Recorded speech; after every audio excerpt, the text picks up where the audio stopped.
자, 반갑습니다. 우리는 이제는 독립협회에 대해서 살펴보도록 하겠습니다. 이 독립협회라는 것은 말 그대로 독립을 하자, 독립을 해야 된다, 뭐 이런 식의 의미를 담고 있는 협회, 단체입니다. 계약파들이 모여서 다시 한번 이제 단체를 만들었다라고 생각하면 되는데, 이 독립협회의 대표적인 세력들이 우리가 잘 알고 있는 서재필이라든지, 그리고요, 갑신정변과 갑오개혁에 참석했던 박영효라든지, 이 외에도 뭐 윤치호, 남궁업, 이런 사람들이 이 독립협회의 주요 인물이었습니다. 그리고 뭐 우리가 친일파로 잘 알고 있는 이완용, 이 사람도 초기에는 독립협회의 단체였고 회장까지 역임하기도 했습니다. 어쨌든 이런 독립협회가 만들어졌다라는 거. 자, 그러면 이 독립협회가 왜 만들어졌는지 그 상황에 대해서 살펴보겠습니다. 자, 아간파천, 지난 시간에 설명을 했죠. 이 아간파천은 고종이 러시아 공사관으로 도망을 간 사건입니다. 당연히 고종이 러시아 공사관으로 도망을 가니까 러시아의 세력 혹은 러시아의 내정 간섭이 심해졌다라는 거죠. 러시아는 고종을 보호했습니다. 자, 공짜로 보호해주지 않았습니다. 대가를 받았겠죠. 러시아는 열강의 이권 침탈이 이때부터 매우 심해집니다. 뭐 여러분 교과서나 여러가지 내용을 통해서 알겠지만 삼림, 나무를 채굴해 간다는 겁니다. 조선의 나무들을 채굴해 가고요. 철도 부설권을 따가지고 조선의 철도를 만듭니다. 당연히 조선의 철도를 만들면 조선 백성들이 철도를 이용할 때 그 철도 비용은 외국이 가져가겠죠. 맞죠? 그리고 조선 내에 철도를 만들어줬으니까 여러가지 비용을 청구하겠죠. 또 이거 외에도 금이라든지 은, 광산, 여러가지 광물 이런 것들을 많이 채굴해 갔습니다. 이 중에서도 러시아가 가장 많이 채굴하고요. 뭐 나중에는 철도나 금이라든지 은 같은 것들은 일본이 거의 다 해먹는다고 생각하면 됩니다. 아시겠죠? 뭐 제가 해먹는다라는 표현이 뭐 저속하고 조금 기분이 나쁘게 들릴 수 있겠지만 실제로 진짜 해먹었습니다. 그들이 다 해갑니다. 지금 조선은 금이 안 나요. 왜 안 났느냐? 금이 안 나는 이유는 일본이 그만큼 일제시대 그리고 이 시기에 일제강점기 이 시기에 일본이 수많은 금을 빼앗아 갔기 때문입니다. 채굴해 갔기 때문입니다. 아시겠죠? 어쨌든 이런 수많은 이권 침탈이 있었고, 그래서 이런 이권 침탈에 반대해서 우리 독립된 제대로 된 나라를 만들어 보자 라고 해서 목표를 만들어졌던 것이 독립협회입니다. 이런 독립협회가 어떤 활동을 했는지 한번 살펴보겠습니다. 사실 그 활동 내용은 좀 간단하고 내용도 중학교 수준에서는 조금 간단하게 생각하면 됩니다. 뭐 일단은 토론회라든지 연설회를 개최합니다. 사실 이 독립협회라는 것이 만들어지게 된 최초의 성격은 이 토론, 연설을 위한 자리였습니다. 그러니까 막 토론을 위한 단체로 시작을 했습니다. 독립협회는. 그래서 각 나라의 발전을 위한 토론을 한다든지 그리고 연설을 한다든지 이런 것들로 시작을 했다는 거. 그리고 독립문이라는 것을 만듭니다. 원래 독립문은 뭐였냐면은 영은문이라고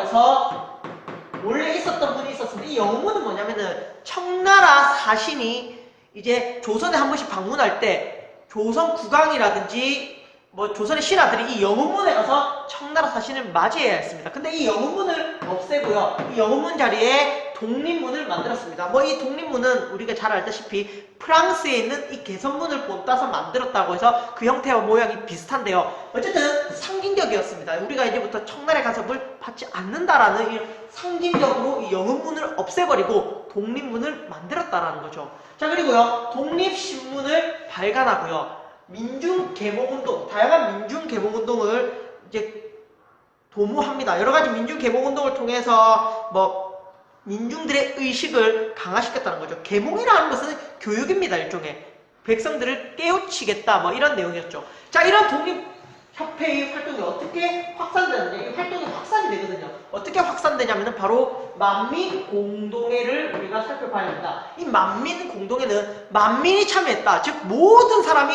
참여했다라고 해서 만민공동회라고 부릅니다. 이 만민공동회는 최초의 근대적 민중집회라고 보면 됩니다. 조선에 있었던 최초의 민중집회, 근대적 민중집회. 아시겠죠? 자, 여기서 이 만민공동회를 왜 개최했느냐? 바로 러시아 내정 간섭을 반대하기 위함입니다. 이때 실제로 아간 파천으로 고종을 보호하고 있던 러시아가 수많은 내정 간섭을 합니다. 실제로 뭐 러시아가 고문들을 파견합니다. 재정고문이라든지 이런 고문들을 파견해서 조선의 정치에 일일이 간섭을 하려고 하자 이 독립협회와 독립협회인 만민공동회가 이 러시아 내정 간섭에 반대했고요. 러시아가 파견했던 재정 고문들, 군사 고문들을 돌려보내는 쾌거를 일으킵니다. 그러니까 내정 간섭을 반대해서 일부 성공을 거뒀다는 거죠. 그러니까 러시아가 파견한 관리들을 돌려보냈습니다. 독립협회가 결사반대해서, 만민공동회 결사반대해서. 그리고요, 이거와 이어서 열강의 이권 침탈에 반대했고요, 자유민권운동을 전개했습니다. 여기서 말하는 자유민권운동은 뭐 언론, 출판, 집회의 자유, 재산권 보호, 신체의 자유, 근대적으로 지금 우리가 보호받는 이런 수많은 권리들이 있죠. 국민이라면 받을 수 있는 이런 권리들을 보호해주자, 뭐 이런 운동을 전개했다라고 보면 됩니다. 아시겠죠? 자, 이 만민공동회에 이어서 관민공동회도 물론 개최되는데, 이 관민공동회는 백성과 관료가 합쳐졌다라고 해서 관민공동회라고 부릅니다. 이 관민공동회에서는 헌의육조라는 것을 만들고요. 그리고요, 의회 설립 운동을 전개해서 급기야 중추원이라는 근대식 의회가 설립이 됩니다. 아시겠죠? 중추원이라는 근대식 의회가 구성이 되는 결과가 나옵니다. 하지만